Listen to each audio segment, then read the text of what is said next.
Բարև ձեզ, շողակաթի եթերում հարց ու պատասխանն է։ Տեր Տաճատ Քահանա Բարսեղյանը կպատասխանի այսօրվա մեր հաղորդման համար առանձնացրած հարցերին։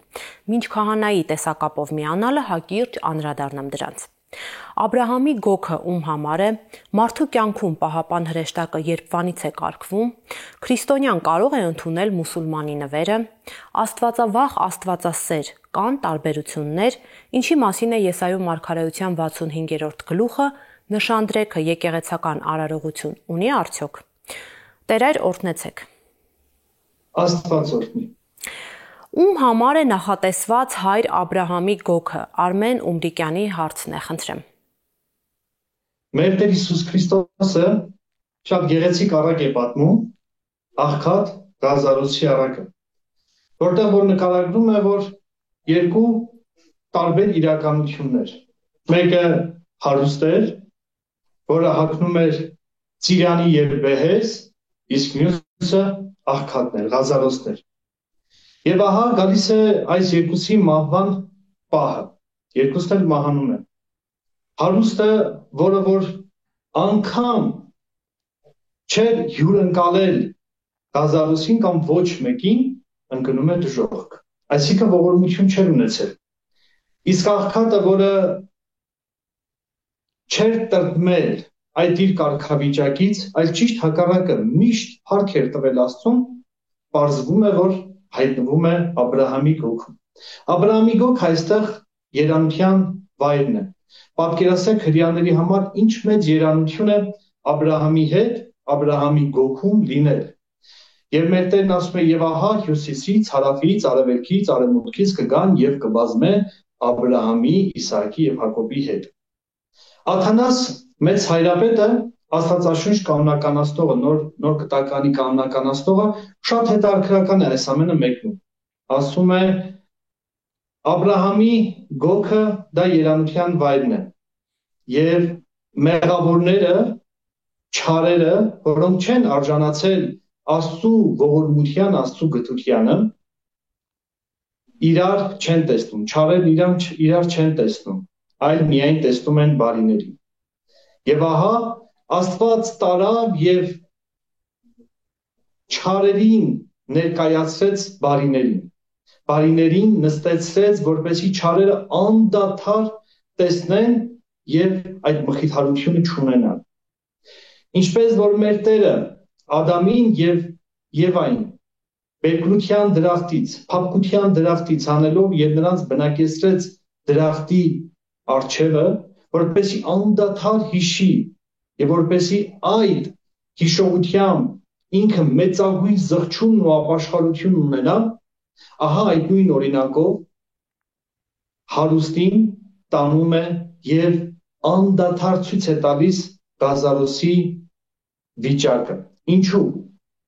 Տեսեք, այստեղ հարուստը Աբրահամին դիմում է որպես հայր։ Կարծես թե խոստովանում է, որ Աբրահամն իր հայրն է։ Այսինքն պետք է ինչ աներ։ Պետք է Աբրահամի գործերն աներ։ Ո՞րն էին Աբրահամի գործերը։ Մարդկանց հյուրընկալելը, մարդկանց սեր տալը, մարդկանց ողորմություն տալը։ Եվ ահա այդ մեծահարուստը որևէ նշան ցույց չի տալիս ողորմության, այսինքն հայր է ընդունում Աբրահամին ըստ արունակցական եւ ոչ թե ըստ գործերի։ Իսկ Պողոս առաքյալը շատ հետաքրքրական կերպով Հռոմեացիների թղթում հենց այս միտքն է առաջ քաշում, որ Աբրահամը հավատքի հայր է, որովհետեւ մինչ Աստծուն հավատալը, մինչ թլպատության օրենքը ստանալը, Աբրահամն արդեն իսկ ստացել էր, արդեն իսկ հավատքի հայր լինելու կոչմանն էր արժանացել։ Եվ ահա քեզանից կծնվեն հազարավոր մարդիկ, սերունդներ։ Իհարկե այդ սերունդները խորհրդանշում էր քրիստոնյաներին, այսինքն Լազարոսին։ Լազարոսը, որ մեղքերից աղքատացած էր, մահվան օրը իրեն գտավ դրախտային արքայության մեջ, Աբրահամի գոգին։ Իսկ մեծահարուստը, որը որ մեղքերով էր հարստացել, որը որ կարծես թե միայն բառերով էր խոստովանել Աստծուն, Աբրահամին միայն բառերով էր խոստովանել, Աբրահամի հավատքը միայն ու միայն բառերով էր ընկալել, եւ ոչ թե սրտով, եւ ոչ թե հոգով։ Իր հոգուց ներս Աստված չէր բարգավաճել, իր հոգուց ներս այդ ողորմությունը չէր ծլարձակել, իրեն գտավ դժոխքի մեջ։ Հետևաբար մենք կարող ենք եզրակացնել, որ Աբրահամի գոգը դա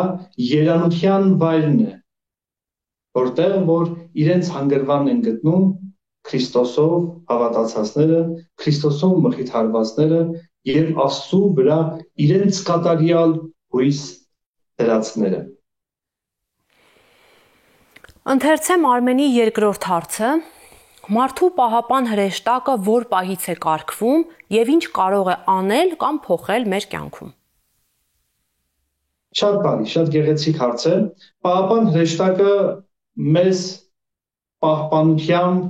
հենց ի սկզբանե է տրվում, որպեսզի պահապան հրեշտակը Աստծո օրհնությամբ, Աստծո զորացությամբ, Աստծո ողորմությամբ կարողանա մեզ պահապան լինել։ Սա է խորհրդանշում, որ Աստված ի սկզբանե նախախնամում է մարդուն, որտեղ Աստծո գործերը երեքն են՝ արարել, նախախնամել եւ դատել։ Եվ ահա մենք նախախնամության փուլում ենք գտնվում։ Պողոս Առաքյալը շատ հետաքրքրական կերպով է ասում է այն հրեշտակը, որին պատկանում եմ ես եւ որին ծառայում եմ ես։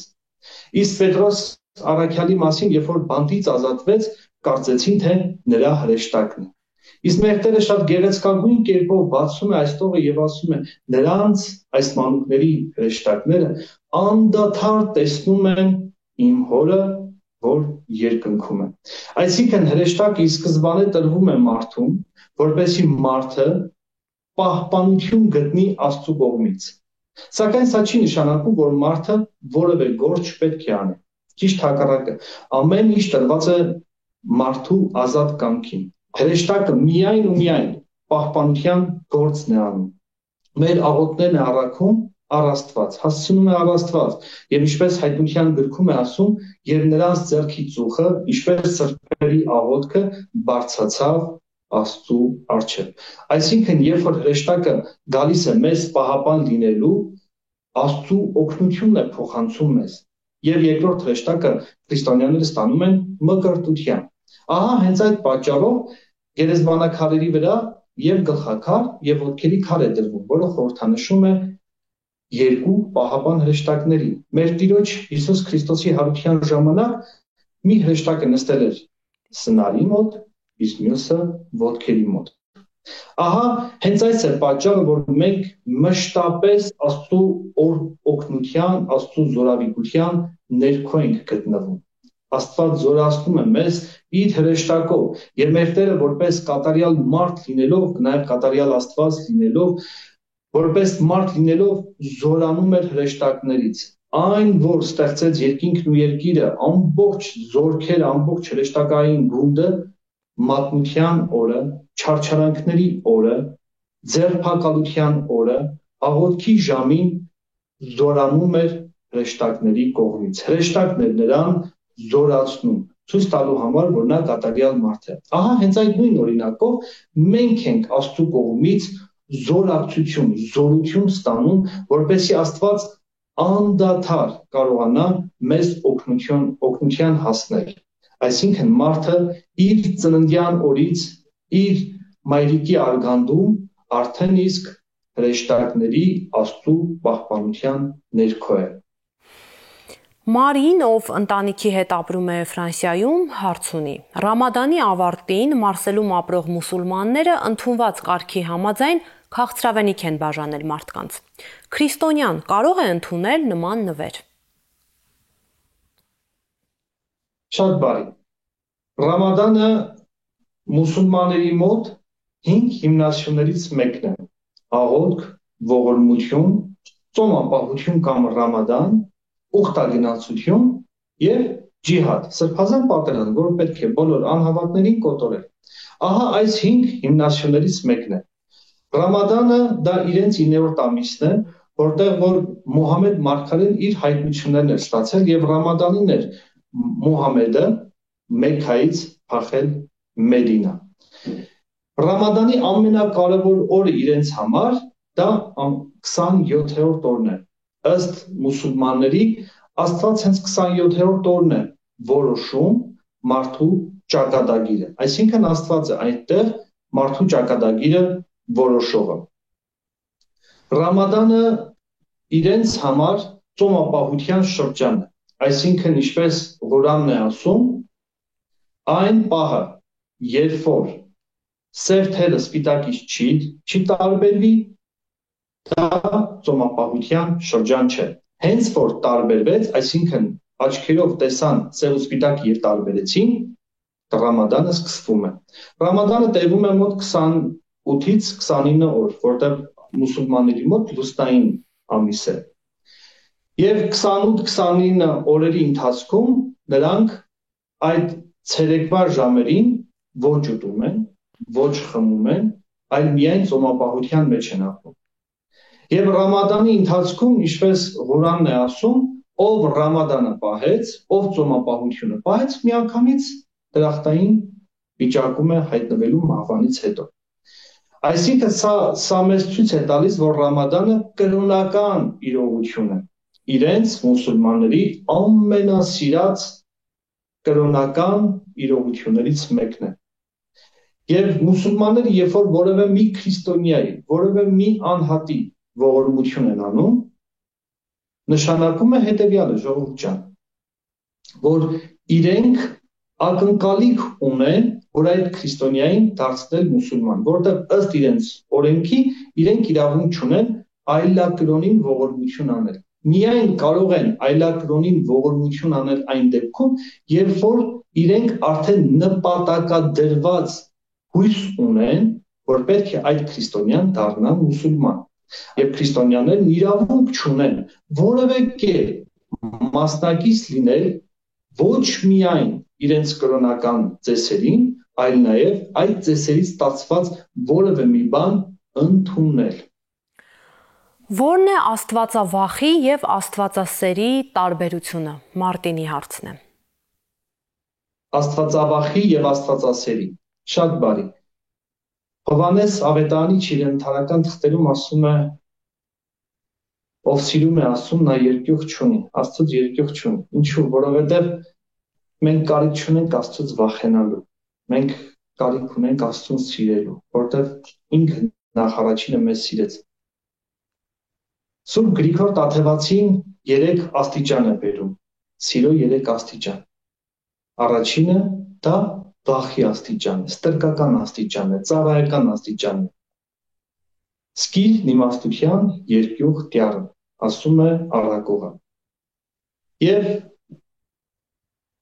Աստվածաշունչը գեղեցկագույն կերպով առաքյալներից Պետրոսի օրինակով այդ 3 սիրո աստիճանները բացահայտում է մեզ։ Առաջինը, երբ որ մեր Տերը Պետրոսին առաջարկեց, որ մտնեն եւ ծովում ձուկ որսան, Պետրոսն ասաց. ահա ամբողջ գիշեր որսացել եմ եւ որևէ մի բան չեմ բռնել։ Սակայն մեր Տեր Հիսուս Քրիստոսի խոսքին անցալով, հրամանը կատարելով, գնաց եւ որսաց։ Եվ ահա մեծ թվով ձկներ բերեցի։ Երբ որ գալիս են ապ, Պետրոս առաքյալը պատասխանում է, ասում է. ինձանից հեռու, որովհետև դու արդար ես։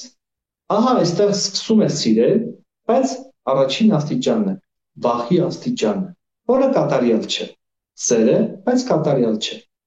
Երկրորդ աստիճանը վաճառականի սերն է։ Ես տամ, դու տաս, դու փոխհատուցես։ Կրկին Պետրոս առաքյալի օրինակով տեսնենք, թե ինչպես է դա տեղի ունենում։ Այսքան բան քեզ համար հրաժարվեցինք։ Ինչ ենք ստանալու։ Կարծես թե Աստծո հետ առևտուր է անում։ Եվ մեր Տերը գեղեցկագույն կերպով է պատասխանում։ Ասում է, ով ինձ համար թողեց, երկնքի արքայության մեջ պետք է մեծ կոչվի։ Եվ երրորդ աստիճանը դա որդիական սիրո աստիճանն է։ Որդին սպասում է իր ծնողին, իր հորը, սպասում է եւ փարվում է առանց վախենալու, առանց առևտուր անելու, այլ կատարյալ սիրով։ Ահա այդ նույն օրինակը Քրիստոս մեզ ցույց տվեց, երբ որ Պետրոսին հարց տվեց, քանի որ ուրացել էր, ընկել էր առաքելական պատվից, Եվ սիրո 3 խոստովանությունները պետք է աներ ի հակադրություն 3 ուրացման Պետրոս որդի Հովնանի, սիրում ես ինձ առավել քան դրանց, այո Տեր սիրում եմ։ Եվ սա որդիական սիրո աստիճանն է։ Այնտեղ դադարում է որևէ մի վախ, այստեղ դադարում է որևէ մի առևտուր, այստեղ մնում է կատարյալ որդին իր հոր հետ, որովհետև ես Աստծուն պաշտում եմ ոչ թե վախենում եմ, այլ որովհետև սիրում եմ։ Ով տեսավ ինձ, ասում է մեր Տերը, տեսավ հորը, բայց մենք Աստծուն կտեսնենք միայն ու միայն նրան սիրելով, նրան հավատալով,